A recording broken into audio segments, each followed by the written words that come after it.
নমস্কার, আমি স্মৃতি। কেমন আছো সবাই? তোমাদের ভালোবাসায় আমি তো ভীষণ ভালো রয়েছি। আর নতুন বছর কেমন কাটছে তোমাদের? নিশ্চয়ই ভীষণ ভালোভাবে কাটাচ্ছ দিনগুলো, ভীষণ আনন্দের সাথে রয়েছ। চারিদিকে সবাই পিকনিকে মজে উঠেছে, বক্সে গান বাজছে, হই হুল্লোড় আনন্দ, মানে সে এক দারুণ দিন কাটছে সবার। আর এই রকমটাই তো হওয়া উচিত। যে মরশুমে যে উৎসব, যে অনুষ্ঠান, তাকে চুটিয়ে আনন্দ করা, চুটিয়ে অনুভব করা, আনন্দকে লুফে নেওয়া, এটাই প্রয়োজন। কেউ কেউ এই শীতে দুপুরের মিষ্টি রোদটা গায়ে মেখে পিকনিকে মজে উঠেছে, কেউ আবার সেই কনকনে ঠান্ডায় শিরশিরে হাওয়াতে রাত্রিবেলা পিকনিকে ব্যস্ত রয়েছে।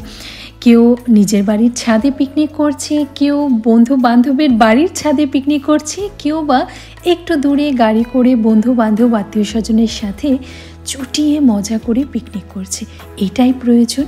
আনন্দে থাকো, আনন্দে নিজের জীবনকে ভরিয়ে রাখো, জীবনটাকে আনন্দের সাথে কাটাও। জীবনের মূল মন্ত্র এটাই।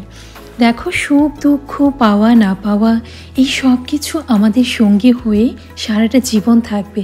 কখনো আমরা সুখী থাকব, আবার কখনো দুঃখে মনটা বিচলিত হয়ে উঠবে। কিন্তু পাওয়া না পাওয়া এই সব কিছুকে ভুলে নতুন বছরে যখন আমরা আনন্দে মেতে উঠি, তখন পুরনো সেই স্মৃতি, পুরনো সেই কষ্ট, সেগুলোকে মনে না করে নতুনকে স্বাগত জানিয়ে নতুনের মধ্যে বাঁচো। চলো আমরা সবাই মিলে এই নতুন বছরে নিজেদের কাছে একটা শপথ নিই। ফেলে আসা দিনগুলো থেকে ভালো সুমধুর স্মৃতিগুলো আমরা নিজের মনের মধ্যে সাজিয়ে রাখবো। আর যেগুলো বেদনাময় স্মৃতি, যা মনে করলে আমরা দুঃখ পাবো, সেগুলো ভুলে যাব। পেছনের দিকে আর ফিরে তাকাবো না, সামনের দিকে এগিয়ে যাব।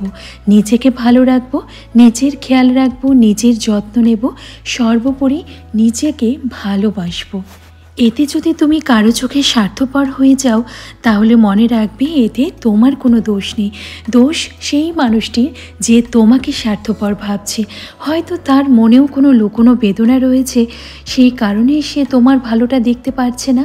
কাউকে তার বাইরের দিক দিয়ে বিচার না করে তার ভেতরের অন্তর্নিহিত দিকটা আমাদের দেখা উচিত। তবে সবার ক্ষেত্রে তো এটা সম্ভব নয়। অপরিচিত মানুষের ভেতরটা আমরা দেখতে যাবই বা কেন?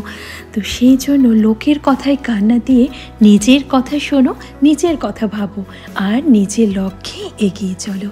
চলো, আমার কথাগুলো বেশি জ্ঞান মনে হলে বড় দিদি হিসেবে একটু না হয় নিয়ে নাও, আর ছোট বোন হয়ে থাকলে একটু পাকামো মনে করে নাও। আজ এইটুকুই। পরের দিন থেকে আবার তোমাদের সামনে আসবে সুন্দর সুন্দর ব্লগ।